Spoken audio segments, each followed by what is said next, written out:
95 wards up for grabs in today's by-elections. Let's get you some analysis now with Paul Berkowitz, who is from Hlaziya Solutions. He's the CEO. Paul, good morning. Thanks so much for coming in. Thanks for having me. So, I mean, a lot of discussion around the importance of these by-elections, particularly, let's start with the ANC, around the fact that it will be a gauge for how the ANC handled COVID-19. Would you agree with that? I'd say yes and no, Michelle. We could expect some surprises, and we could expect that the ANC might be punished somewhat for its COVID response. We know that in the headlines today, cases are surging in the Eastern Cape, and there's a lot of wards up for grabs in the Eastern Cape. So we could connect the dots. If we see that tomorrow the ANC's done badly in wards where it's expected to retain quite comfortably, that might be an indication. Yeah. But it's an unusual time, isn't it? There's going to be low turnout. It is a time of lockdown and COVID. By-elections in general have low turnout, and it might even be lower this time. Yeah, and it's not a public holiday today either. Exactly. So in terms of battlegrounds, that's a term we've been using a lot on this show when we've been covering the US elections. The same applies for these by-elections. In George, for example, there's one area in George, I think it's in the Garden Route, the Good Party in 2019, losing a by-election by just 5 votes. That's one example. Where do you see some of the other battlegrounds around the country? There are 1 or 2 wards in Johannesburg where we are at the moment where the DA is defending a ward which it's going to have quite a fight on its hands.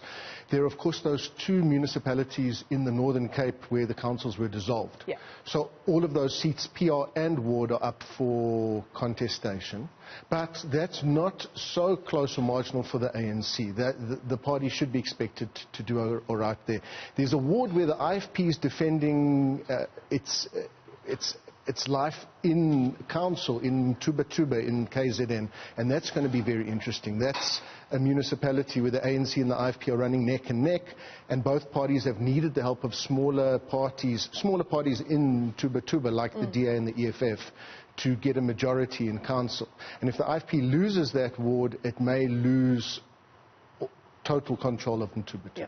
You talk about the DA, and the DA, according to some research as well, actually performs better in by-elections than it does in national elections. Is that true? I think let's unpack and go into the numbers a little bit, or into the story. What's different between by-elections and any general election is the parties get to pick and choose where they defend. Yeah. So what you're going to see in 2016 and in next year is the DA is going to campaign in wards where it has no chance of winning. And the ANC as well, because of our party political system. Even if you get 2 or 3% in a ward in, let's say, an ANC heartland, it still adds to the DA's PR total. The DA has a trend of not competing in wards where it has no hope of winning. Unlike, let's say, the EFF and that party tries to compete in almost every ward that it can. Yep. And you'll see the EFF is competing in a lot of wards today, the DA not so much.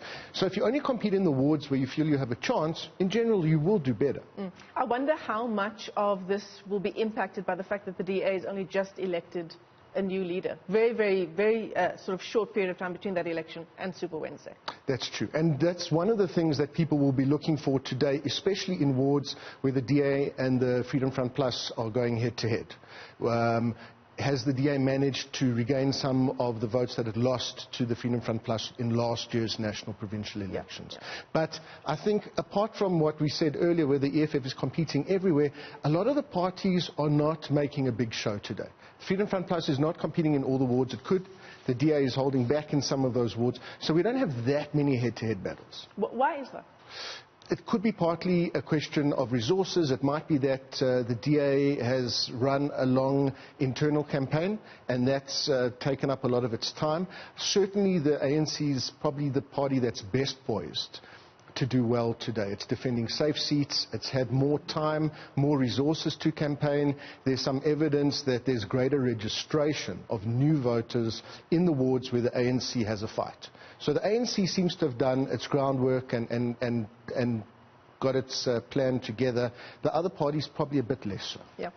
I want to talk to you about some of the big ticket issues in some of the provinces in our country. The Northwest, for example, there are particular municipalities in the Northwest who are struggling with horrendous problems of a lack of sanitation. Our reporter, Mweli Masilela, has covered the story for us this week. Sewerage running through the streets of these areas into the homes of people living in those streets. What are some of the other big-ticket issues for people around the country? I think those are most of the issues, Michelle, is basic service delivery, and especially sanitation, as you say. As I mentioned earlier in Tuba, it's a similar story. There have been on the ground interviews with constituents and people who might be voting today, and they say that they're still drawing water from rivers. They haven't got clean, potable water in their houses. There are sewage problems. Northwest is notorious in municipalities like Madibeng, which is Brits. There have even been cases where private contractors have taken over, paid directly by private interests, because the municipality's basic service delivery has all but collapsed in some cases. But that doesn't square up with what we've just been discussing, Paul, that the ANC is likely to do better in the wards that it's contesting when these are the issues that people are struggling with. It's a good question, Michelle. So let's look at what the issues are. There's always a lower turnout in by-elections. As you said, it's not a public holiday. People have got to work. There's less campaigning, and there's a lot of reasons why people won't show up, because it's smaller stakes. It's been lockdown, it's been COVID. All the parties haven't had a chance to compete. So we expect low turnout anyway. But even given that, we still expect that the ANC is going to do well out of that much smaller pool of voters. The party may not do as well as it did in those wards in 2016. We've seen cases where the ANC has fallen from 80% in a ward to 60 or 55 in a by-election. But the truth is, none of the parties have really covered themselves with glory. The DA has been in the news for the wrong reasons. Yeah. The EFF has been attacked for what's been going on in Brackenfell, although that might play to the party's advantage in the Western Cape with some voters. So in general, the mood around the country, and the mood since last year especially, the continuing trend is lower turnout, greater voter apathy, but there's still a core of loyal ANC voters. And we'll see today if they come through, and if the party manages to retain all the seats that it expects. As we try to play on the issues around the US as well, the voters who are turning out on the day in those areas will likely vote for the ANC. Is that what you're saying?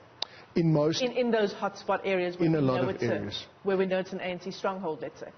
Yes, in those areas. The other thing to consider, Michelle, is not just that the turnout is lower, but there are fewer parties that contest, like we said, because it's a resource issue, because there's no PR seats that they can pick up on the side. So you're going to see a lot of these wards in the Eastern Cape where the ANC was contesting in 2016 with the UDM and the DA.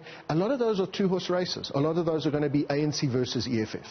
If the EFF takes itself from 10% of the vote to 35%, that's great, but then you'd still expect the ANC to win the remainder. You know, it's so hard to think that last year was the national election. It feels like it might have been a few years ago. It does. It's been a long year. Last year was the national election. Do these by-elections give us a sense of how the local government elections will go next year? They do. There are clues, there are indicators and trends that we can pick up on. If we look back to the by-elections before last year's national general elections, and we're talking two different kinds of elections, there were at least 2 or 3 wards where the Freedom Front Plus won seats off the DA, and those were upsets at the time. And there were other wards where the Freedom Front Plus did not defeat the DA, but took its share of the vote from 10% to 30 or 35%. So there were clear clues over there. Of course, hindsight being 2020, it's a lot easier to see those clues after the general elections. Yeah, absolutely. Paul, thanks so much for coming into studio, giving us some understanding of how things will unfold around the country today. The by-elections Super Wednesday taking place today, 96 wards holding those by-elections. Some predictions there of which way some provinces will go in terms of which way they will vote.